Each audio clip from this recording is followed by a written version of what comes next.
I'm a space invader, a flight simulator, lost ark raider, action in the elevator, outer space, a mega race, a 2600 refugee. Well, I'm enjoying the pitfalls, you're waiting while your buffer stalls. Combat in discs so deadly, tac scan, missile command, a 2600 refugee. So here's a blast from my past. Welcome to another episode of the Rational Inquirer podcast. I am your host this week, Nick Nunez. With me, as usual, are Caleb Wise and Ben Lamoreux. How you guys doing? Pretty good. Tired and I have a headache. Don't you lie, Caleb. You're not doing pretty good. We are all great. Oh, we're fabulous. My bad. I'm always doing fantastic. Oh, my bad. Always on your A game. Yep. Well, the holiday season is upon us, of course, and there are a lot of gamers like me who are trying to decide what the best option is right now as far as gaming consoles go.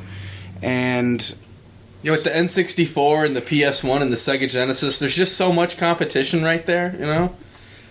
I have nothing to come back at you with. I have nothing for that. Me, I mean, I'm an Xbox guy, but of course we've got Microsoft, Sony, and Nintendo coming out. Well, Sony's already come out with their big gun for this year. Microsoft, of course, has the Xbox One, which is the console that I use currently. They recently came out with the S, which is a little bit of an upgrade, and I know I don't know as much about the Nintendo Switch that is coming out soon, but I know that's something that Ben, you've done a lot of research on. So for me, it's really kind of a question of whether or not I should even look at purchasing something like the S or a Nintendo Switch, or if I should maybe wait for something that's coming out in the future, like I know Project Scorpio is coming down the road. So inform me, gentlemen. You guys are a little bit more versed on the technical kind of stuff. What I should be looking for, what the pros and cons are of the different consoles that are out or are coming out soon. So if you already have a regular Xbox One, the S, it offers a few upgrades, but it's probably not worth your time right now to make the upgrade. Basically what it has is it's 40% smaller, and it has its power supply built in instead of just being a big annoying brick on the side. And then it has some new features, like it can play Blu-rays in 4K, and it can stream Netflix in 4K. And then it has support for some improvements to the visuals. It doesn't have like a new processor or anything. It's not any beefier than the Xbox One. But it can do just a few different things like HDR graphics, for example, which I'm not that much of a techie. I don't know, maybe Caleb could explain a little more what that adds to it. Put simply, it's just an expansion of the color palette your TV can produce and the amount of contrast it can produce. So it just makes the image look a little deeper and more 3D without actually being three-dimensional. Yeah, so unless you are really interested in like 4K media or just wanting your games to look slightly prettier, there's no real reason to buy an Xbox One S if you already have an Xbox One. So if my main focus is really just gaming, my core usage for my console is gaming. Of course, I use it for Netflix and YouTube and all that stuff. But so there's really no real benefit in switching from what I have now and to the S, right, which is really just something that they put in there in between what they have coming next. Yeah. I mean, it's basically going to phase out the regular Xbox One model. They're going to, I presume they're going to stop manufacturing them eventually because they cost the same amount and they play all the same games. So eventually this is just going to replace the Xbox One as the primary cheap option for Xbox gamers. And then later down the road, they're planning a beefier, more expensive option. It's kind of similar just to the glossy redesigned 360 they released. Like it just did everything a little bit better and quieter than the 360 did. Yeah, the thing then though was it made sense to me then because I had a 360 I went through like 3 of the old white ones. 2 of them got the red ring and 1 of them got stolen, so that's a different story. But those were around for a while before they put the Slim out, and then I got that one and I was like in love with it because it was such and such an improvement to the original. Oh yeah. Whereas it seems like with the Xbox One, it was almost kind of a slap in the face to me because I've only had mine for like a year. Well, it's been out for 3 years. So. And now already they have a prettier one, and I don't want to go and get the prettier one because I know they have something bigger coming, hopefully next year. Yeah. So holiday season next year. It's just a lot of money to put into consoles when it's like how cell phones. It's not quite as bad as cell phones coming out with different models every year. But you're right, it's been 3 years.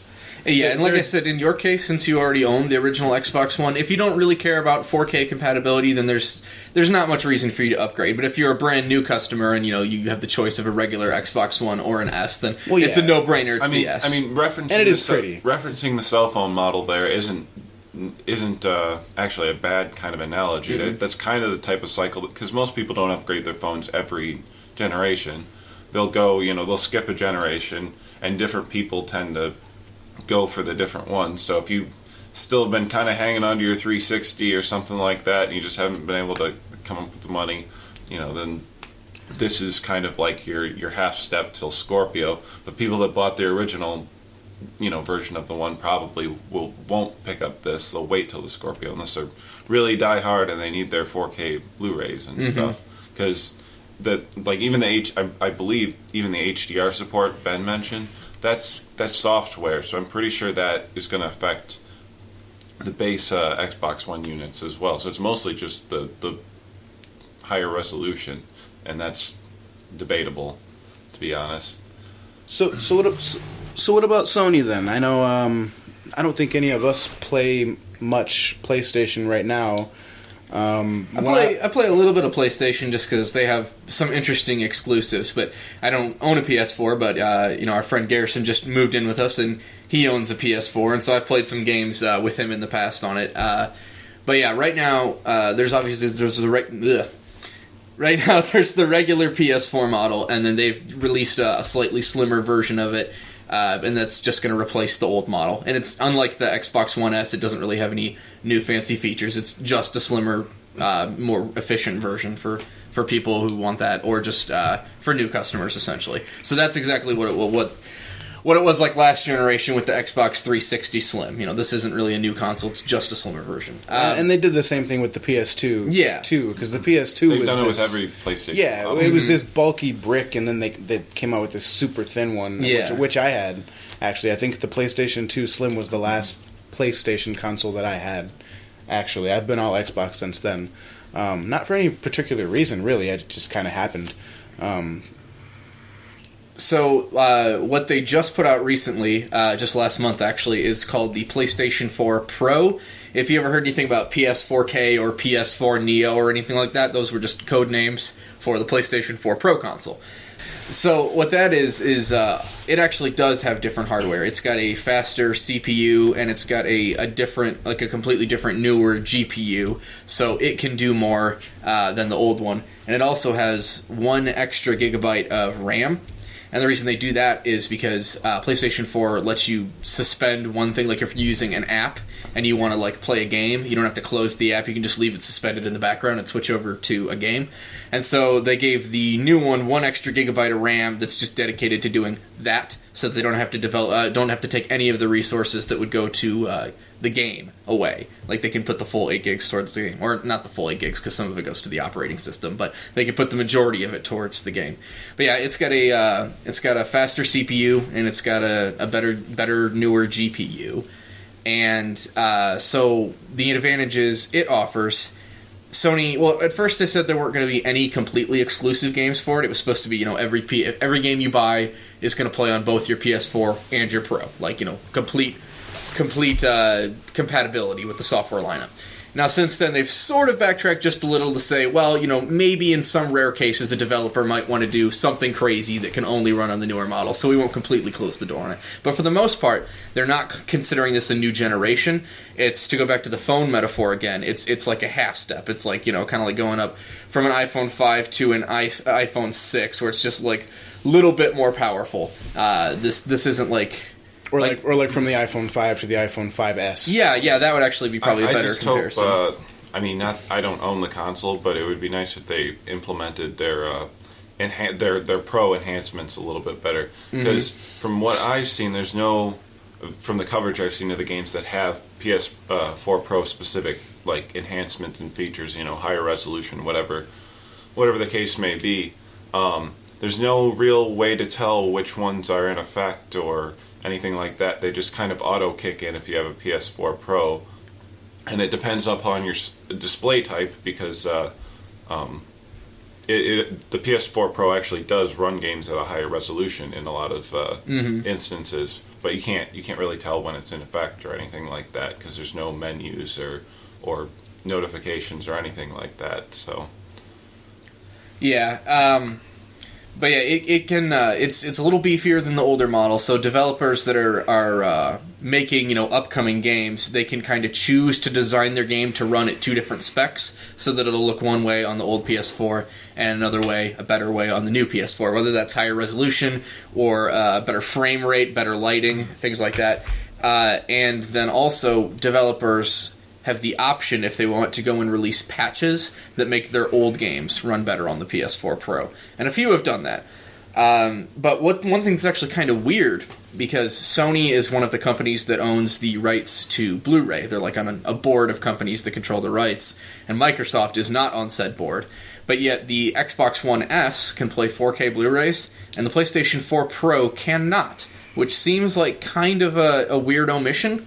And Sony basically just said the reason they did that was because they figured everyone's moving away to streaming anyway, and it can do Netflix and Hulu in 4K, so they didn't feel like they needed to make it play 4K Blu-rays. Well, I mean, they're not totally wrong for that. Mm-hmm. I just watched a movie on via Blu-ray disc last night, so there are people that still use Blu-ray discs and. And it doesn't seem like it would have really been that much of a hassle to include it. I think just for the sake of like you're releasing a new iteration of your console, and it still has a disk drive. Mm-hmm. I just feel like it probably should just be up to date, because especially if your competitor's up to date, just make yours up to date. It does seem like a strange decision. And it's funny that you say that the competitor's up to date, because Microsoft immediately jumped all over that, and that they were like doing advertisements where they were like, Xbox One S, the only console that plays 4K Blu-rays. Like, yeah, they're not wrong. And so they have that over what is Sony's beast right now. Mm-hmm. And Microsoft still has another big thing coming down the line. Mm-hmm. So that's I don't know how Sony plans to combat that down the road. I'm sure they plan to use a lot of the VR technology that's coming out now to try to combat that. I don't know as much about Project Scorpio as you guys might. I know it has a cool name, and I know that it's what I've read is that it's supposed to be the most powerful console ever made. So far, at least. They have been referring to it as the most powerful console ever made, and as a premium product is the phrase they like to use, which is kind of code word for beefy hardware and super expensive. So does that mean most I have to likely spend like $1,000 on a console? They haven't committed to any kind of price. They, like I said, they keep floating that phrase premium product. But Phil Spencer, the head of Xbox, who actually I really like him. I don't really care for Xbox products. I've never really owned like a 360 or anything like that. But I have a ton of respect for the head of that division. Oh. Phil Spencer's a pretty cool guy, and he has said that he doesn't expect it to be substantially more expensive than consoles we've seen in the past, which is a really vague statement, but what a lot of people are sort of inferring from that is that it's going to be in line with, say, PlayStation 3 when it launched at $600 price tag. That was considered a premium product. I was actually kind of just thinking that. Mm-hmm. I was like, the PS3 got away with $600. I would be a little surprised if they tried to push for the full $6. Yeah. I think maybe $5 or $550 would be a little more reasonable. Maybe bundle it with a game, too, to be honest. I'm sure they will. Yeah, they usually, at least, because they usually launch them around the holidays, and then it's just nuts not to bundle a game there for the holidays. I almost feel like just because software is where you make your money in any console nowadays, I don't know why it's just not common practice to launch your console with one. I mean, Nintendo kind of did it with the Wii, where they released it with Wii Sports, but less tech demo-y. Like, have a pretty finished product at launch that'll just, the second you get home, you can pop it in and you can see what your new console's going to do. Yeah, well, most consoles do launch with some kind of bundle, but it's not always necessarily an effective one. Like, no one really gave a shit about Nintendo Land when that launched with Wii U. Unfortunately, it wasn't able to recreate the success of like a Wii Sports, where you just pick it up and instantly know what this console's all about. It was a tech demo, but it wasn't. It didn't feel quite like a finished product, to be honest. Yeah, so Xbox One Scorpio, or whatever you want to call it, it's supposed to come out next holiday, and we don't know its exact specs, but we know the number they like to throw out is that it's capable of 6 teraflops of processing power compared to PS4 Pro's, I think, 4.2, which that's just one metric that you can judge by. It doesn't tell you the whole story, but Caleb can probably elaborate. I don't know a whole lot about what that means, to be honest. Yeah. It's just a measure of how many computations the computer can do I can't remember if it's per second, but it's a relative metric, and it's I don't know. It's not really. If you're buying other types of computation hardware, you're not going to deal with that metric, because it really depends on the architecture and then the software you're running on it. Mm-hmm. So, I will say at least they have similar enough architecture that it's a short can be kind of compared. Yeah, it's a shorthand way of saying ours is faster, but. It's really hard to draw an analogy to actual cutting edge anything in the PC world or anything like that so far. We'll see how it performs in the real world when it comes out. Yeah. No, so for the PlayStation Pro, new games coming out, being made for that console, can they still be played on the original PS4? Yeah, so far there has not been a single game for it that you can't play on the older model. And like I said, originally they said all of their games were going to be playable on the older model. And then they kind of wavered on that a little bit and said, well, almost all of them will be, but we don't want to say never, because a developer could come out with some interesting experience that could only possibly run on the new hardware. But You should expect 99% of the library to probably be completely the same. Because that's a little bit of a concern that I have about... I guess we're calling it Scorpio. I don't know if that's going to be the official name. Yeah, I'm sure that's just the working title for now, but it's what we got, so... because that's not... that's not like... It's not like the One S where it's an upgrade of the current console. It's a brand new thing. It is, and it isn't. Again, they're not technically treating it like a new generation. They're treating it like an extension of the Xbox One family, and they basically did the same thing that Sony did, where they're like, all the games will play on both, and then a little while later they're like, well, most of them will play on both. Maybe some won't. I think it's more like they're just going to have a transition. Well, yeah, sort of a while. All of the next Halo will come out on both of them, but the one after that probably. Yeah, won't. Sort of the way we're like just at the end of where the 360 has basically died. There's still games here and there that they'll make a version that's playable on the 360. What's a 360? But for the most part. Anything that Microsoft is putting out right now, they're not putting out for that generation. So, I'm sure it'll be very similar to just the gradual phasing out. The way they've talked about it, they're saying that's not what they're going to do, that they're going to, that they want you to feel as a gamer that, your Xbox One library works across all the platforms. But it's going to be a bigger jump in power from Xbox One to Scorpio than it is from PS4 to PS4 Pro. So as developers get more used to as they get used to working with a more powerful console and they see what they can do and they can start pushing the boundaries, then that might start to change. They might start to say, well, hey, I really want to do this cool thing, but I don't have enough memory to do the kind of AI I want in a map this big or something like that. Yeah, I could see where... there's things that we can do with this, powerful system that Scorpio has that we just simply can't put on an older console like the One, perhaps, depending on how far down the road we're talking. So how about... let's shift over to Nintendo. I know there's been a lot of talk about the Switch that's coming out soon. Yes. When is that coming out? It is coming out in March. We don't have an exact release date yet, but it's probably going to be sometime around March 17th, I think, is what... word on the street is from sources that I consider pretty trustworthy. It's definitely March 2017. Well, the only information that I have about it, honestly, is just from the trailer. Uh-huh. So all I know is basically what I saw, being able to take it, honestly, I didn't think it seemed very practical. just from watching the trailer, but I don't know much else about it. It's a tablet with a dock.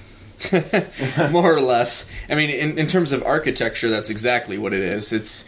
It runs on what's called the NVIDIA Tegra chip, which basically it's the same hardware that powered. I don't know if you ever heard of the download complete.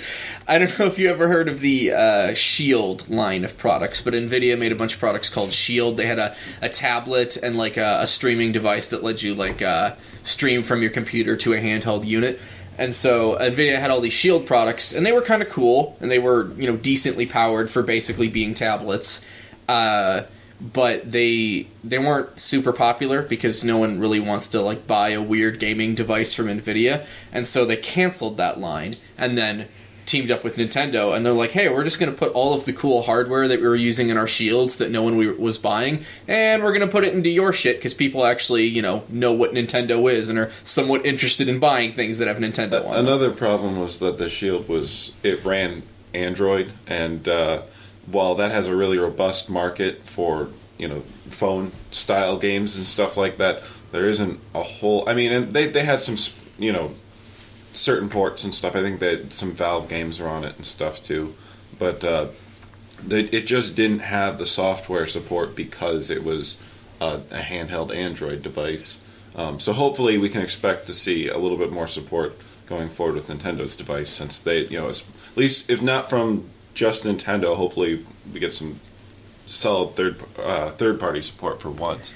Yeah, that's a bit of a pipe dream. We'll see. I mean, it's getting more vocal support early on than Wii U was getting, but we'll see. I have my reasons to doubt that it will get third-party support, and we might get into some of that a little bit later here as the conversation goes. But so basically, it's a little Nintendo handheld device. I mean, they're marketing it as a home console that you can take on the go, but most of the hardware is in the handheld unit.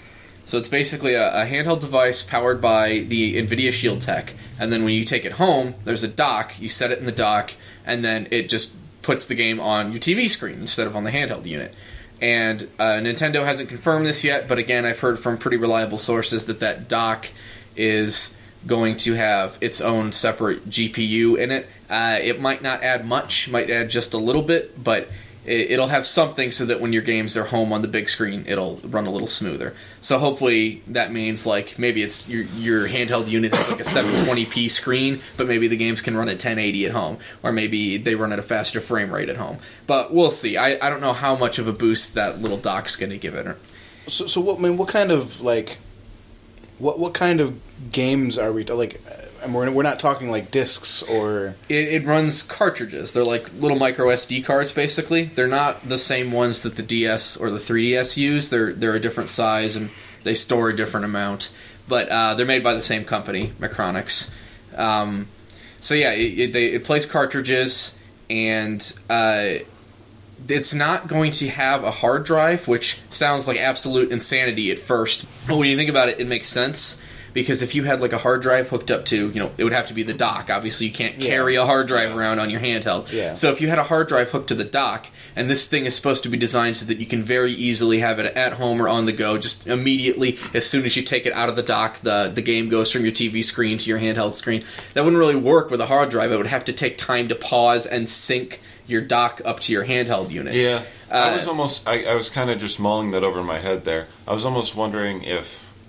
I don't know if it has the system resources to do it, but it'd be nice if you could set up kind of almost using an iTunes-esque interface, like I want to sync these apps to the handheld device. So while it's in the dock, it can just load right off of the storage that's either plugged into the dock or stored internally in the dock. Yeah. And then you can pick it up, and while you were playing a game sitting on your couch, or while it was sitting there in sleep mode, it was syncing all the stuff that you wanted to bring with you next time. Mm-hmm. I could see that feasibly working. Again, you wouldn't be able to bring your whole library with you, but as long as they gave it a fair amount of internal storage right off the bat, then I couldn't see a problem. You'd be able to take a few AAA games with you, and then if you got cartridges, that expands the library you can walk around with. Well, I think the issue with that, and the reason why Nintendo probably isn't doing something like that, is because people were so fucking confused by the Wii U's branding and marketing that Nintendo wanted this thing to be just as simple as possible. You know, they want any idiot to be able to operate this thing because, well, I'll use an example, Nick. When we were planning to do this episode a little while ago, you messaged me and you were like, I don't even know what Nintendo's current console is. Is it the Wii? And I was like, no, it's the Wii U. And that's exactly the problem. Like, Nintendo came out with the Wii U last generation. It was this weird tablet thing, and everyone's like, well, what is this? Is this just an attachment for your Wii? Like, no one understood that it was a new console or how it worked. So they want to keep things as simple as possible with Switch. And so what they're doing, since there's no hard drive attached to the dock, is presumably it'll have internal storage. We haven't heard how much, but it'll also accept SD cards. And if it's a tablet device, I would say 16 to 32. Or not 16, 32 to 64. It'd be really nice if it was something more like 128. Well, that's actually the number I was just about to say, is that it's going to accept SD cards up to 128 gigs, which this is one of the reasons why I'm a little wary that it might not be getting a lot of third-party support, at least from big games, because a lot of Nintendo games are small. They don't do like hyper-realistic graphics. You know, they do kind of like a stylized, cartoony look, and so those games take up less space since there's less defined detail and less going on usually. So like a lot of Wii U games are only like 5 gigabytes. Or maybe 10 gigabytes. So 128, that's plenty of space to store like tons of Nintendo games. But you look at games made by other companies, and like Skyrim, I think the new version of Skyrim was like 50 gigs, and you know that's pretty standard now. You know, Fallout something like 50 gigs, and then usually there's a day one patch and then DLC on top of that. So if you're looking at big AAA games, then you know that's going to fill up your SD card really quick. And if you want to take multiple games with you on the go, like store it digitally, then you're going to have like a whole bunch of different SD cards and such. So we'll see, I guess. But 128, I think, is more than enough to store the average library of Nintendo games. But yeah, I was mostly worried about the actual internal memory, because SD card memory is significantly slower than most hard memory is in a computer or a mobile device or anything like that. And so, I mean, you could use it to game off of. It would just mean probably a little bit of an extended load time when you first boot the game, as it moves everything over to internal storage. I don't know the best way to make that work, because even a lot of cell phones are like taking the option out to even move or put an SD card in or move things to the SD card anymore. Well, I mean, I know these are smaller and simpler games, but 3DS already does that, where you can like put an SD card in and load a bunch of games up to it, up to like 8 gigs, I think. So that's a little bit less bandwidth intensive, though, because the 3DS can't utilize large textures, and the models are a little bit more restricted in what they can do geometry wise. So yeah, there might be a little bit more of a loading issue than there is on 3DS. So what's like, what kind of controller does the Switch use? Is it, because I saw it has the things that you attach to the side. They're called Joy-Cons, which isn't the stupidest name I've ever heard. Are you sure? No, it's the stupidest name I've ever heard. Yeah, I could tell by the look on your face. Yeah, there's a bunch of controller options, and this is the one thing about the marketing that hasn't been like super, you know, simple and easy to understand. Which the rest of it, I think they've nailed the job. You have to buy this stuff separately. Well, they haven't completely confirmed that yet. You're probably going to have to buy the PS4. Let's try that again. Probably going to have to buy the Switch Pro controller separately, which you know, you've probably seen Caleb's like Wii U Pro controller sitting around. It's just similar to like a. It's a little chunkier than that. It looks more like an Xbox controller, yeah, to be honest. It's basically going to be just the equivalent of like an Xbox controller for Nintendo. So that'll probably be sold separately. But obviously on the go, you're just playing on the handheld unit itself. And then when you're at home, there's going to be a couple options, because the handheld unit, the sides of it are what are called the Joy-Con controllers. You can like unclick them from the handheld unit, and they sort of work like little Wii remotes, basically. Okay, so you have one in each hand. Yeah, or it depends on how the developers want to use them, because they can also use it like, you know, with Wii remotes you could turn one sideways and kind of use it like an old school NES controller with just the D-pad and the A and B buttons. Yeah. So you're probably going to be able to do that too. I would prefer, because I would hate to have it where it's like the Wii controllers, where you have one piece of it in each hand. That just never. Well, appealed that's to why me. they give you options. The Joy-Cons also have a little like controller thing that they slide Yeah, there's like onto a docking that's separate. station that they can connect to, and then that is basically roughly the shape of, again, like a 360 controller or Honestly, something. I think so that's probably going to come bundled with it, the little like storage thing that you can clip the Joy-Cons onto and use like a controller. So that's what I was curious about. Well, is we'll if have that to would- see how well they grip, though. But honestly, like I could see plenty of situations where you're just lounging there and not having the two pieces. As long as you can still grip them while not having the two pieces together, you could just sit there completely, lounged back, your arms sitting apart, and just be playing your game and stuff like that. I kind of actually Maximum lounging. I kind of did actually enjoy that bit of the Yeah, Wii I don't know, remote. that- My that- problem with the Wii remote was having to I can't sit lounge. up and swing at things. I can't lounge when I'm playing video games, man. I Well, it sounds like the Joy-Cons will have motion sensors in them like the Wii remotes, but that's not a feature Nintendo's really going to push, like they did with Wii. They didn't really push it with Wii U either, so it sounds like that's going to be the case. It'll be the option if developers want to add in some motion controls, but that for the most part, that's not really going to be the I can't focus of the remember. system. Have they talked about any of their old peripheral syncing with it? They have not. Okay. Well, I'm trying to remember if this is official or not. I'm pretty sure this is completely unofficial. I have heard that Wii remotes will work with it, but that's not something Nintendo has confirmed. It's something I heard from an industry insider. So Because I feel like just if you already have, I mean, at this point, most people that buy Nintendo products have to be somewhat invested at this point anyway. Yeah. So just because of their limited audience to begin with. So I feel like if you have a couple Wii remotes sitting around and you want to, I mean, haven't they confirmed they're re-releasing the last iteration of Smash Bros. For they have not confirmed Right. that, but I am confident that it is happening. so will there ever be so, a new yeah. Smash Bros? I mean, maybe. There's been one every single generation, but the last one just about, killed Masahiro Sakurai, the guy who's in charge of the series. He has, all kinds of problems with his, shoulders and arms, and he's also a workaholic. So he'll work for, 40 hours straight and then, just about hospitalize himself. And every time he makes a Smash Bros, he's like, this is my last Smash Bros ever. I'm done.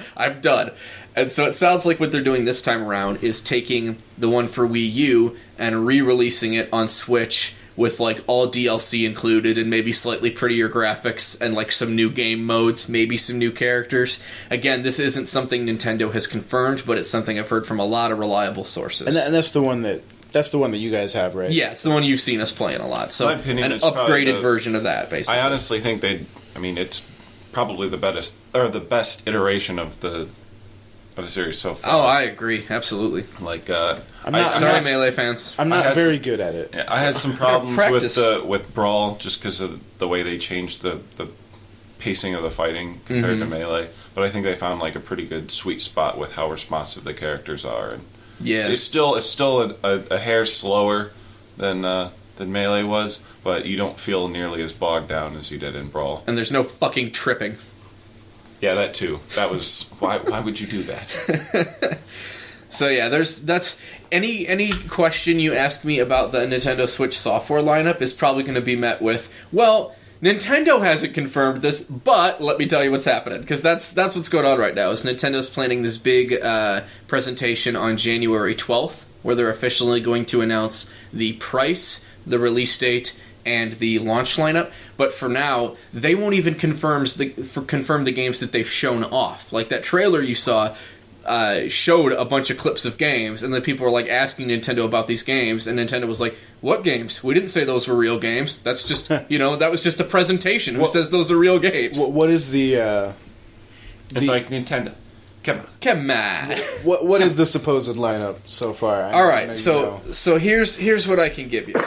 It's expected that on day one, it's going to have a brand new 3D Mario game, which we saw about 5 seconds of it in the Switch trailer. And from what I've heard, it's going to be a little closer to Mario 64 or Galaxy than some of the more recent ones, in that you'll have kind of a hub area, and from that hub area you'll be able to go into a bunch of different worlds, and each of those worlds will have multiple objectives. So very much like Mario 64, where you jump into a painting and then each level has 7 stars you can collect. See that I would actually like to play just because it would seem like a cool updated nostalgia trip. Yeah. I mean, I really like the Galaxy, the two Super Mario Galaxy games. The more recent ones, a little bit less, though I still had a lot of fun with, what was it? The last one was Super Mario 3D 3D World, yeah. That one was honestly pretty good, but it was less open and more... Very linear. More Super Mario 3 linear, where you had some branching and you could do skips here and there, so there was reason to explore the overworld map thing, but it wasn't... it still felt like a map screen as opposed to an overworld for the most part. Yeah, definitely. So yeah, it's going to have that new 3D Mario, and then Skyrim will be on it at launch, which that'll be... Skyrim. Why is the Skyrim always gone? Don't laugh at my terrible jokes. So what's actually going to be kind of cool about that is that this will be the first time that Skyrim has ever been playable on the go. But at the same time, it's also a 5-year-old game, so I don't know how well it'll do. We'll see. How well it'll play. Yeah, it's gonna like annihilate that thing's battery if you try to play. Though they might scale it down a little from the version that's on PS4 and Xbox One right now. I mean, maybe like view distance wise and stuff like that, but it's still it's big. Well, it's mostly just they'll have to be loading a lot of stuff in and out of memory all the time. Which I want to get back to the lineup, but you mentioned something just real quick there. We didn't really touch on. So this is going to be mostly, well, not mostly, but partially a mobile device. What is the battery capacity? How long can you play on this thing? So again, no official word from Nintendo, but I have yeah, again, but let me, and just for people, I'm sure most of our listeners know that I do games journalism for a living, so when I say I have sources, I'm not just talking out of my ass. Like this is something that I vet and everything. I just want to dispel this notion that Nintendo doesn't know what they're doing. Well, they know exactly what they're doing. I don't know about that, because when we talk about battery life, this is where it gets a little rough, is that so there's one of the most reliable sources for Switch News is a reporter named Laura Kate Dale from she has a website called Let's Play Video Games. She used to be part of Destructoid, and then also I don't know if you watch it, but me and Caleb watch the Jimquisition show a lot, and she does stuff with him as well. So she's been around in the industry for a while, and she has, over the past few weeks, just had a lot of Nintendo Switch leaks because she has sources at both Nintendo and Ubisoft that have been feeding her information, and that information has proven correct basically every time.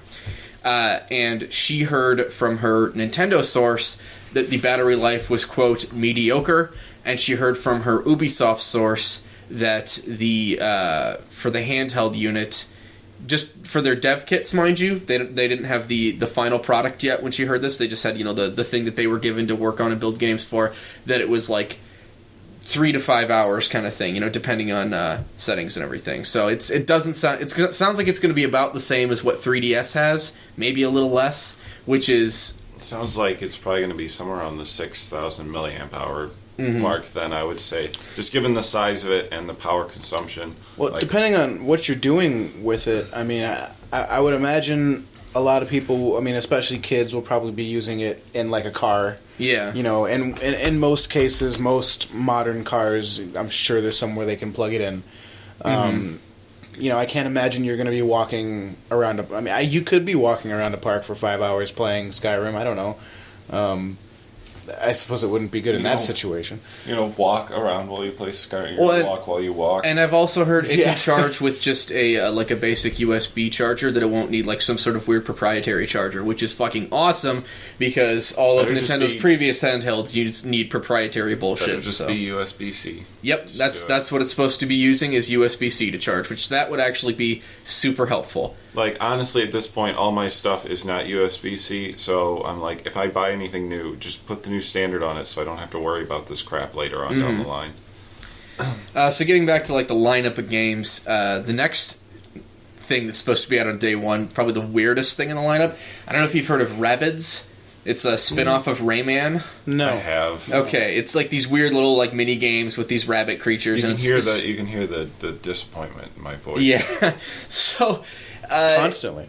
This is like the weirdest rumor ever, but again, it comes from like the same kind of sources that I trust, and it's that Ubisoft and Nintendo have teamed up to make a Mario/Rabbids crossover RPG, where like the Rabbids universe invades the Mario universe. And like, it sounds like the most ridiculous thing ever. Rayman is already such a great property. Why don't you just do Rayman? No one cares about the fucking Rabbids. God But, like, right after the story broke and a lot of people were like, oh, it's fake, it's bullshit, and I was like, no, it's not, it's totally going to be true. Ubisoft just put out a 30th anniversary celebration video, and in the background, you can totally see a bunch of, like, figurines of Mario and Luigi and Toad with rabbit ears. So, it's happening, people. It's happening. I don't want that. We're getting the Mario Rabbids RPG crossover that we all never knew we wanted. They, like, did the Rayman Origin series and was like, yeah, never mind. And then it's, let's see, it's also going to have Just Dance at launch, which I don't give a shit.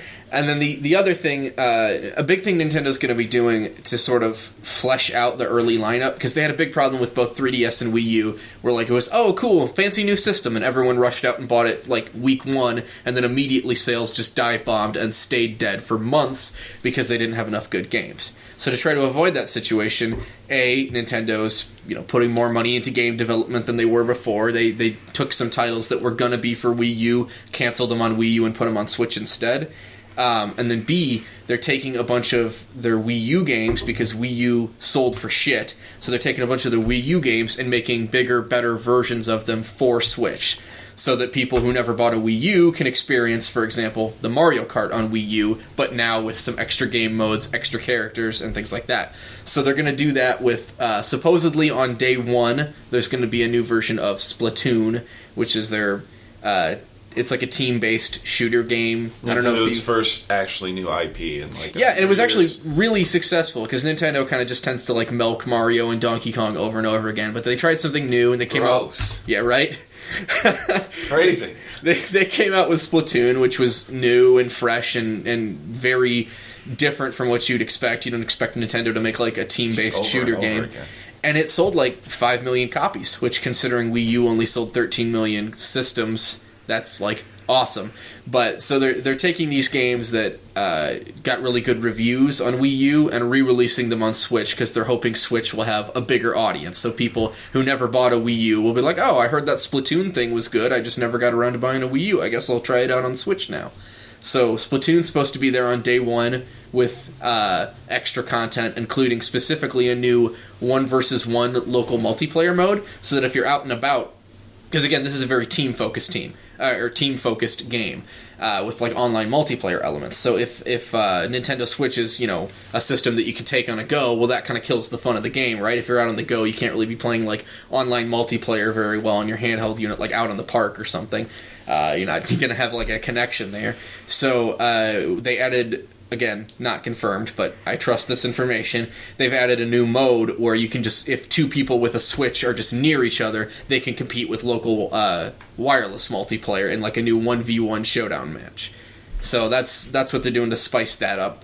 And then this isn't supposed to be day one, but within roughly 3 months of Switch coming out, they're supposed to re-release the Mario Kart for Wii U with everything from the first game, or everything from the Wii U game, I should say, plus all DLC included in launch, plus a new battle mode, plus new playable characters, and a few other changes. Like in the trailer, they showed a character holding 2 items at once, and in the Wii U version, you can only hold 1 item at once. So just little things where like fans gave them feedback, and they were like, "Oh, fans hated the battle mode. I guess we'll re-release it for Switch with a better battle mode." Yeah, or that was terrible. Yeah, the battle mode in Mario Kart 8 is like perfect in every single way, except that its battle mode is fucking unplayable, which is too bad, because I love the battle mode in most Mario Kart games. But it sounds like they've fixed that problem on Switch, so I'll probably sell my Wii U copy and buy a Switch copy. They're just like, hey, remember how we had specialized tracks that were actually designed to like play this game type on? Yeah, no, we're just going to turn you loose on the full-size tracks, and you can wander around with no map, and you can just wander around and try to find the other people.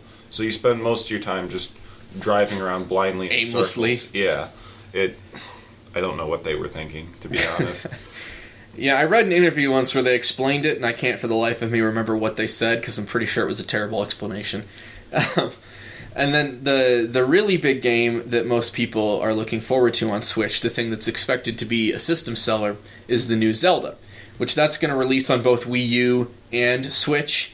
If you plan to get a Switch, don't buy it for Wii U. Like, the Wii U hardware just can't quite handle it. It's a great game from what I've played at E3, but on Wii U, there were definitely some issues. It was laggy, And again, I played this in June, and it's not coming out till next year, so hopefully they fixed up some of it. But in recent trailers, it still looks laggy. And if it looks laggy in your trailers, then that's not good for the final product. So hopefully the Switch version will run a little better. And this is kind of a touchy subject because a lot of people are expecting it to be there on day one. This game was supposed to come out in 2015. And then they delayed it to 2016, and then they delayed it to 2017. So people are like, all right, fine. It's going to launch alongside the new console. I can go get my Switch. I can go get Zelda on day one, and I can have a game that's like 10 times the size of Skyrim where I get to play as Link. It's going to be fucking great. Except, it's totally not going to happen. So again, Nintendo hasn't confirmed this, but sources indicate that it's taking, because the game is so fucking huge, it's taking them longer to do the localization work and the bug testing that they expected, and that they're close to done localizing, but then they still have probably about 5 months worth of bug testing to do after that. Yeah. So it is expected that it's probably going to come out in like June instead of March, which I think there's still going to be enough on Switch on day one with that 3D Mario game I'm definitely going to pick up. So I'm hoping that there's still going to be enough that Switch will keep me busy for a few months, and then when I'm just starting to get bored with the day one games, that's when Zelda will drop, and then I can just immerse myself into Hyrule, lock myself away in my room, and not come out for a month while I just play Zelda nonstop. Well, what's the price point looking like for the Switch? So, again, Hopefully nothing not more than official, but $300. I can tell you it's going to be almost definitely it's going to be available for $250. So, like I said before, this is basically the same architecture in the NVIDIA Shield line, and everything there's multiple different Shield devices, so they range in price between $200 and $300 depending on what device you're buying. So I've expected for a long time that Switch was going to be $250, right in that middle sweet spot, because it's it also has to have like the docking station and the Joy-Cons and stuff. So there's a little extra added cost. $200 would be too optimistic to assume that it would be the same price as the Shield. But $250 is what I was expecting, and that looks like it is going to be the real deal. So I believe Nintendo has probably already told retailers what the wholesale price is, what they're going to charge like Walmart and companies like that to buy Switch and put it on their shelves, because we've seen a bunch of companies accidentally leak prices and then immediately pull it down. And we've seen one company, GameSeek, a retailer in the UK, they actually put up a price guarantee. They said, we are selling Nintendo Switch for €200, or pounds actually, sorry, £200. You can pre-order now, and even if we change the price later, we guarantee your price is locked in at £200 because we are confident in that price. And £200 is almost exactly translates over to $250. And something similar happened where a Canadian, I think it was actually Toys R Us in Canada maybe, but a Canadian retailer listed it for $320 Canadian, which translates to $250 American. And then another retailer in the UK, Game, which is, I think they're the biggest UK retailer, someone who works there tipped off Laura Kate Dale, again that reporter who's had all the Switch scoops, tipped her off and said, hey, we're going to be selling it for £200. That's our price. And she wrote an article about it, and they almost immediately contacted her by email and threatened to sue her if she didn't pull the article down. So that should tell you something. Clearly that was leaked information they didn't want to get out. And then they also sent her a second email apologizing for the first and saying that the person who sent it had no authority to do so. So it's been kind of a weird situation, but it's almost definitely going to be $250, and it sounds like what they're going to do is offer a base version that's just $250, and then they're going to offer a slightly more expensive pack that has more internal storage, like Caleb was talking about, which I'm sure I'll end up getting the more expensive pack just for that purpose, to have that internal storage, and then also bundled with a game for $300. And I have heard that game is going to be the upgraded version of Splatoon, but I'm hoping there's more options than just that, because I'm not really that interested in Splatoon, but I'd rather get a model that has more storage. So I'm hoping that they also, at least in America, offer it bundled with Mario. Because if I can get my Nintendo Switch with extra storage and a $60 game for $300, fuck yeah, that's a great deal. So if that's true, because of course you can't know anything. No, I don't know shit. But if that's true, that's cheaper than the other two, right? Than the competition? Microsoft 300 and Sony? 300 is what the competition's charging, so 250 would be a little cheaper, yes. Which, a lot of people have criticized Nintendo for not launching it during the holiday season, not launching it right before Christmas, because obviously that's when you get hella sales, and it seems like a missed opportunity to not have your exciting new product on the shelves before Christmas. But if you put it on the shelves before Christmas, then you're competing directly with, the new PS4 Pro and the Xbox One S, because right now, there's retailers offering them for $50 off, or offering them at standard price, but bundled with 3 games, etc. Mm-hmm. But by the time March rolls around, all those deals are going to be done. PS4 is going to be $300, Xbox One S is going to be $300, PS4 Pro is going to be $400, and Nintendo Switch is going to be sitting alongside of them at $250. So anybody at that time trying to decide, if they're trying to decide based on price, yeah, then yeah, that seems like the smart way to go. I don't know. I haven't been much into Nintendo in a long time. I'm not sure that it's something I would go. I still really like all their properties. I just haven't really been too interested in their hardware for a little bit. Is my problem, unfortunately. But the games I played, the few of them that I've bought, mostly their first-party titles have been pretty enjoyable, I'd say. Yeah, they definitely still make quality games, but maybe not as many games per year. At least last generation, they didn't make as many games per year as they should have. There were long software droughts where nothing interesting would come out on Wii U for like 3 or 4 months.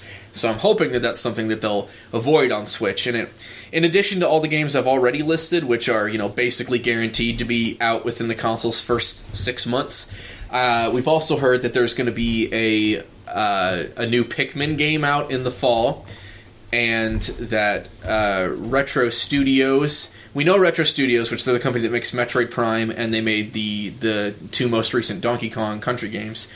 We know they're working on something new. I've heard that'll be out within a year of the console's launch, but I'm not as solid on that information as I have been on all the other stuff I've said. That one comes from a slightly less certain source.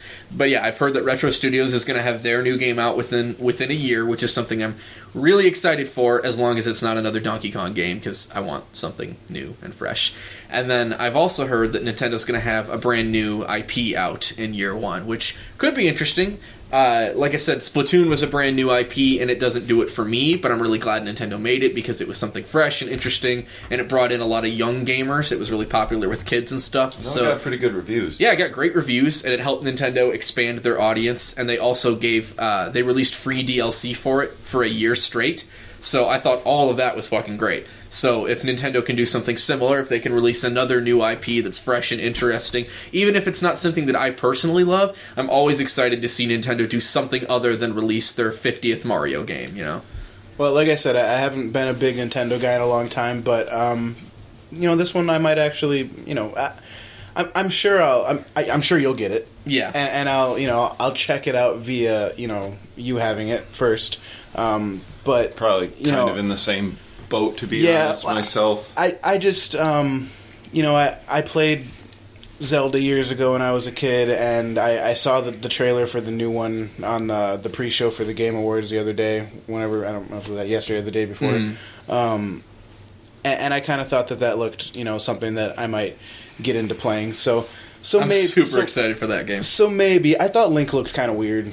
They intentionally made him kind of like androgynous, because Nintendo doesn't want to actually give you a playable female Link, and they haven't ever given any good reason for it. They've given some explanations, but they're all just like weird nonsensical. Honestly, so they just made him with lighter colors? Yeah, well, not just like the colors, but they just in general tried to make him more androgynous. But honestly, that's a really dissatisfying answer for me. I think I would have been okay with them just saying, well, that's not the type of game we wanted to make. That actually is like a valid reason. Yeah. Whereas trying to give all these half-baked responses, it's like, you're not convincing. Yeah, like Shigeru Miyamoto said something like, well, if we were going to make a female playable character, it would have to be Zelda, and we couldn't think of a good way to do that. And I was like, wait, why would it have to be? Yeah, Link is not exactly a gender-specific name. It's been assigned to a male traditionally, but... And people are like, oh, it's a defined character, and it definitely is, but at the same time, there's also been, 12 Links throughout the series. Like, he keeps dying and getting reincarnated, so it's not like it would be that outlandish to offer a female option. But yeah, or I've even heard suggestions like, and I actually kind of thought it was cool, have Zelda actually be the protagonist, but then have Link be like a hardened old man at that point who kind of like teaches her and how to deal with the upcoming threats and challenges ahead in the story. That actually would be interesting and it'd be pretty fresh. I don't know why you couldn't do that. They've always depicted Zelda as being a fairly Link's has the Triforce of Courage, but Zelda's always had her head about her and has always been able to pull some amount of weight at least. Just give her a bigger role. Yeah, she's nobility. Actually, I recorded another podcast this morning for my website. We do a Nintendo podcast every week, and we were actually talking a little bit about this, and I think it was Alex, one of my partners on the show, suggested that maybe after you beat the main story as Link, that you unlock, like, a post-credit sequence where you play as Zelda, kind of like in Resident Evil 4, how after you beat the game you can unlock like Ada's quest, and you can see the entire game, but from Ada's point of view. So it would be the same, like as Link you might come into contact with Zelda a couple times throughout the story, and then after you beat the game you unlock a new version where you get to see Zelda's side of the story all the way through. Well, I think something like that would be great. It's just like, even in Wind Waker, Zelda started off as like a pretty badass character when she was the character Tetra, and you didn't know she was royalty. But then she discovered her royalty and then just sat in a castle underneath the ocean for the rest of the game. And it's like, no, you're now more empowered than ever. Right? Like she was a pirate until she found out that her great-great-great-great-grandma was a princess. And then she was like, oh, never mind, I'm not a pirate anymore. But at least she goes back to pirating in the next game. So she helps you defeat Ganon and everything, but it's like, there's no reason that I think this just became a Zelda podcast. Yeah, I'm realizing how little I know about the story of... We should move on. The legend of Zelda. I will educate you sometime because I know all of the Zelda. I am Zelda. I am the Zelda. Well, okay, so there's that. But can Zelda beat Metroid? Stop. I don't play either of them, so I have no skin in that game. Well, shit. What else is there? I know for me, like I said, I'm most likely not going to be one to go out and buy the Nintendo Switch. For me, my decision is going to be if I'm not sure that I am right now, but if I was going to be looking at buying a new console in the near future, my choice would have to be between Sony and Microsoft. And I don't know. I don't know if really there's a clear winner right now until Scorpio comes out and we see what that does. Mm-hmm. I think obviously right now it's Sony. Sony has like a huge sales lead, but Microsoft's doing arguably more interesting things at the moment. So I guess we'll kind of see how it plays. If I had to choose, being in my situation, if I had to choose right now, obviously I wouldn't get a 1S because I already have an Xbox One, and that's just not an upgrade that's worth making. I don't think. Others may disagree. It's not. So if I wanted to upgrade right now, I guess I would have to go with the PS4 Pro and see what that's all about. I haven't been, like I said, the last PlayStation console I had was the PS2. Honestly, just given the equipment you have, like your TV and stuff like that, unless you're planning ahead, you would be fine with a regular PS4. And I'll say Sony is probably going to get a nice little boost now. Really, I mean, we're already pretty well into the holiday season. Like from Black Friday to the end of the year, those last 6 weeks of the year, video game companies make about 50% of their revenue for the entire year. So we're already pretty well into the holiday season, but there's still plenty of time till Christmas. And Sony, it'll be a while from when we record this to when we air it, but as of when we're recording this, Sony just wrapped up a press conference, and they showed off a whole bunch of new games coming to PlayStation 4, and I think that's going to get hype going quite a bit and get a lot of people interested in going out and get a PS4 Pro or a PS4 just regular in time for the holidays, because they announced like a sequel to The Last of Us, and they announced a new standalone game that's like a spin-off of Uncharted, and they announced this wasn't a new announcement, but they gave us our first look at at gameplay for a Crash Bandicoot trilogy remastered. So they pulled out some big guns today. None of it is gonna sway me, but I think it's going to excite a lot of people that are already PlayStation fans and give them a reason to go, okay, now it's time for me to buy the PS4, or maybe now it's time for me to upgrade to the PS4 Pro. Yeah, and I did, I played a lot of Crash Bandicoot when I was a kid on PS1 and PS2, so that's a little bit of a draw, especially for people like me who played that game as kids who kind of want to get back into that. One thing we haven't touched on at all is there's also VR stuff coming up. Mm-hmm. I know PlayStation.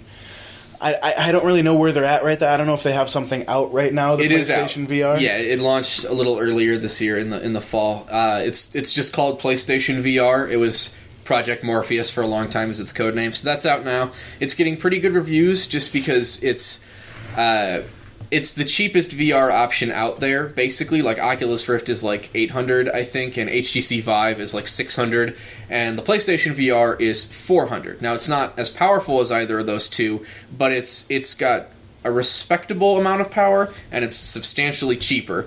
And with those other two devices, you need to have a pretty powerful PC to hook them up to run it. Whereas PlayStation VR, it hooks up to a PS4 to run. But I'll tell you this, if you care about VR, if you plan on getting a PlayStation VR, you're going to want the PS4 Pro. Because both the old console and the new console will work with it, but it's going to run much slower on the old console. Like, it's probably not going to... They're not going to be able to do as much, games aren't going to look as good. So if you are interested in VR, and you're a Sony fan, then PlayStation 4 Pro is the way to go. And the big selling point for that, like, there's a bunch of games out for it now, and some of them are kind of interesting. Like, there's an Arkham. I don't really want to call it a game. I mean, it is, but it's not like a big full like AAA game. But there's like a Batman Arkham VR experience you can get for it, and a few selling points like that. But the big one is the new Resident Evil game comes out on January 24th. And that entire game is going to be playable start to finish on PlayStation VR, and it will be exclusive to PlayStation VR for at least 1 year. Then it might come to other devices. So that's going to be the big selling point next year, I think, for PlayStation VR. But right now, I think it's just kind of a novelty. If you got a bunch of money and you're like, oh, cool, Sony put out an expensive new thing, I'm going to go fucking buy it. But next year, there might actually be some merit to it. If Resident Evil 7 VR does well, and other developers kind of get behind it and start bringing their big full AAA experiences to it. Well, I hope they do a good job, because I'm going to make a little bit of a prediction here, but just given what the VR market looks like on the PC, where it's really expensive and it's honestly not gaining a lot of ground, I think if these console attempts at it don't succeed, it's not going to kill the tech, but it's definitely going to put it into hibernation for a little while, kind of like we saw some of the really, really early 3D tech back in the 90s. Yeah. And it didn't work. It wasn't a satisfactory experience. It degraded the experience in a lot of respects.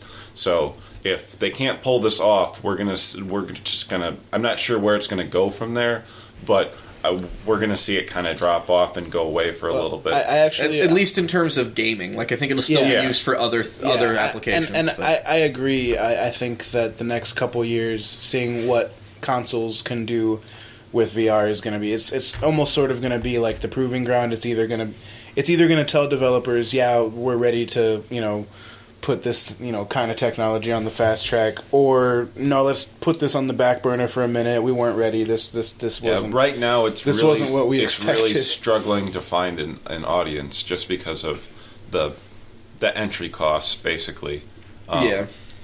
And that's why PlayStation VR is kind of really important to the movement, is because, like, if you want an Oculus, like I said, the device itself is like $800, and then you also need like an $800 computer to run it. If you want an HTC Vive, it's similar, $600 for the headset, $800 for the computer.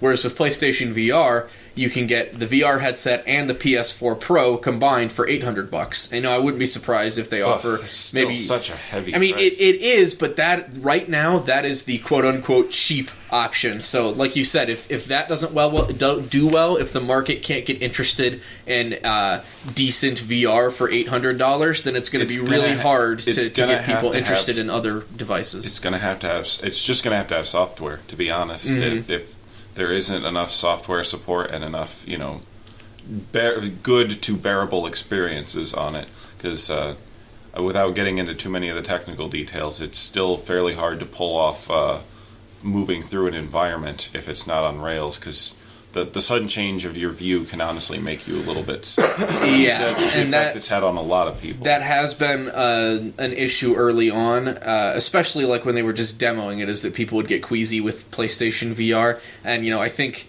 the launched products are a little better about that, but it's also just going to be about designing the software for it. It's less so about it. Less so when you're actually up and like walking around an environment, like you're walking around a 3D object and it's tracking your motion. Yeah. It's more if you're sitting there with a controller and you're stationary and you're to your brain, your view is moving around a lot. That's what's unsettling to most people. I played Oculus at E3. I played the same demo twice. Hey, another download complete. I played the same demo twice, and it was exactly what you're describing, Caleb, where I was sitting motionless with a controller in my hand, but I was playing a game where I moved a lot, because it was like a flight simulator where you play as an eagle, and you fly around just by tilting your head ever so slightly in any direction. But I didn't get queasy at all with that, so I don't know if I'm just lucky that that's not something that messes with me, or if Oculus is just better about it. That's something that's just a little bit more familiar to your brain, because you said you're still moving basically along a track, but you can tilt your head back and forth. No, you're not moving around a track at all. It was completely open. Okay. You fly. It was a capture the flag game. It was a 3 versus 3 capture the flag game where you play as eagles and you fly around. That's probably a little bit more analogous to sitting in a vehicle and looking around, so that your brain probably wasn't nearly as upset by that. But like a lot of the first person style games where you're locked into the head of a person and you're walking around an environment. I mean, I was locked into the head of an eagle.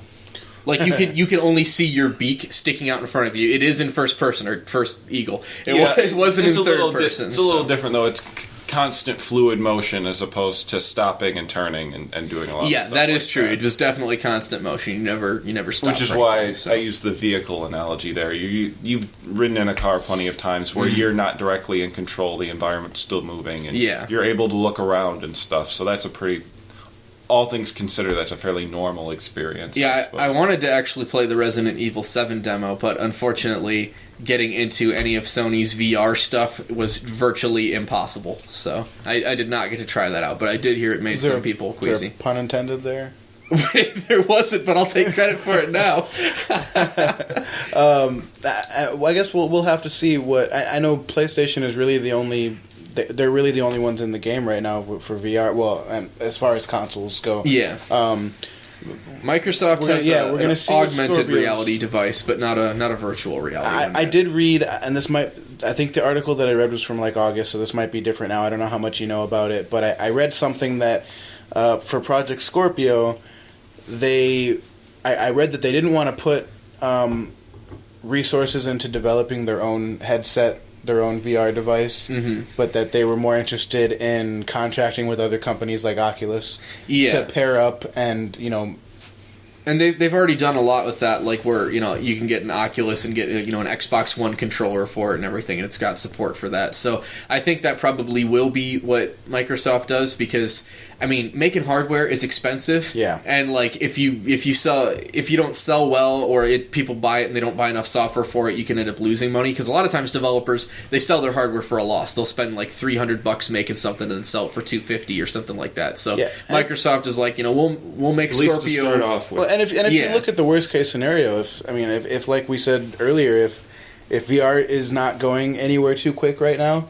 if they put all this money and resources into developing their own hardware and then it tanks, that's a big waste. Whereas if you just have contracts with other companies like Oculus, then you're not taking as big of a risk. You don't stand to make as much money, but you also don't stand to lose as much money. It's like a low risk, low reward scenario. Right, and I don't think that Microsoft or Sony by any means are relying on their upcoming or current VR technology. They have a lot of other stuff going on. I mean, it's a cool thing. It's like you said, it could just right now it's just sort of a novelty thing. It could be the future of gaming. Who knows? I guess we'll just have to wait and see. And Nintendo so far hasn't really given any indication about VR. Anytime they're asked about it, at the best, they've been lukewarm to it. Miyamoto has actually said some rather negative things about it, and I don't always agree with the reasoning he's used either. Like he said things like, "Well, we want people to like play together, and you can't really do that with VR, so we don't want to do it." Like, well, that's kind of dumb. You shouldn't like tell your market how to play. Yeah. You should like find out what your market wants to do, and then do it, or come up with new interesting things that do they your not market know didn't how even many? know it wanted Do to. they not know how many innovate. gamers don't have friends? Right. There's gonna be a lot of people playing find a alone. way to play that with other people. You know, But there was a rumor a while back. Not real confident in this one. Could be some merit to it, but I kind of lean towards no. And that rumor suggested that part of the reason Nintendo launched it in March, is going to launch Switch in March instead of launching it in time for the holidays, is because they needed more time to give it some tweaks to make it possibly accessible for VR. Like, not that Nintendo's making their own VR headset or anything, but like Microsoft, they wanted to make it possibly work with VR devices. And I've heard maybe, like, for example, there's cheap VR devices where you literally just like slap a screen into it, like your phone or something, into a headset. And then I've heard I've seen those maybe too. they could do something like that with Switch, where you detach the Joy-Con controllers and then take the little tablet screen and slap it into a headset. But Nintendo hasn't announced anything like that, and Miyamoto has repeatedly said that he's not real interested in VR. Reggie Fils-Aimé, who's the president of Nintendo America, says that they're looking into it, they're interested in it, they're watching the market, but that they don't think that VR is very fun right now, and that they're not going to throw their weight behind something that isn't fun, that isn't immediately apparent as a fun gaming experience. I actually think that's unique, a smart. but it's not. It's maybe not $800 unique. Yeah, I think that's a pretty smart approach. Why put too much into it right now, or even try to get anybody hyped up about Nintendo doing any kind of VR stuff? If you want to sit back and basically do what we're doing, sit back and wait and see, and maybe if it turns into a more Nintendo's fun generally experience later. Try to seat their innovations right within like an optimum affordability. Yeah. So once the tech is there, like the tech that they need to do what they want to becomes cheap enough, then they'll do something fairly unique with that. Yeah. But yeah, VR is still really, really in its infancy, to be honest. Could you imagine virtual reality Smash? I can't imagine that. Like, I literally can't. Like, would it be in first person? Yeah, you'd be vomiting. You the whole are. time. You are your character, just bouncing around, doing flips. It would be ridiculous. I don't think doable. I'd be as good as I am right now. It'd be pretty entertaining to put a camera in the room and just Watch me flail around. Yeah. I don't know if I could like turn into a morph ball in real life though, and that's a pretty important part of my Samus strategy. It would just be you like curling up and rolling across the floor. The fetal position. Yeah. But can Metroid crawl? Metroid can't crawl, except in Zero Mission. Well, anybody got anything else? Benjamin? Yeah, I would just say if you're a Nintendo fan, you should definitely be excited about the Switch. You should be more excited when we actually know what games are going to come for it, but we have a pretty good idea of what its year one lineup looks like. If you're a Sony fan and you've already got a PS4, I don't know if you necessarily need to make the jump up to Pro, but you might want to keep an eye on the situation and see if they start releasing more interesting exclusive software for it. But other than that, it's just going to make your current games run a little prettier, probably. And if you're an Xbox fan, you got Scorpio looking to look forward to. It's probably going to be a little expensive. I know I personally probably wouldn't be interested in it just because Microsoft is they're putting a lot of their games now on both Xbox and Windows 10. So since I already have a Windows 10 computer, I probably don't really have much reason to go out and get a Scorpio. I'd probably just spend the money I would have spent on a Scorpio on making my computer a little beefier. Yeah, But and my computer's already better than a Scorpio, so I'm good. But yeah, there's a lot of interesting hardware to keep tabs on, so it'll be interesting to see how well each company supports that hardware too, because no matter how cool your hardware is, no matter how powerful it is, if you don't got good games for it, then doesn't fucking matter. So, and that's why I'm definitely going to get a Switch, and if I get another console, I'd be more inclined to get a PlayStation 4 Pro than anything else probably, just because Sony is doing more, I would say, to court third parties this generation than Microsoft is. So there's going to be, I would think, a slightly wider lineup of games that I'm interested in on PlayStation. All right. Well, I think the Switch is probably the most exciting thing that's coming up right now. Most unique thing. Yeah, definitely the most unique thing that I am interested in and a little excited to see. How that turns out, and definitely could be a possible purchase down the road. but I think that's going to do it for us. So thank you guys for sort of informing me, because I don't know as much about a lot of the technical stuff, and I'm just a dumb gamer that I want to I want to buy whatever is going to give me the funnest experience. So if you guys want to comment, let us know your thoughts about all this stuff, what you think about all the different stuff coming out soon, and we will see you next time.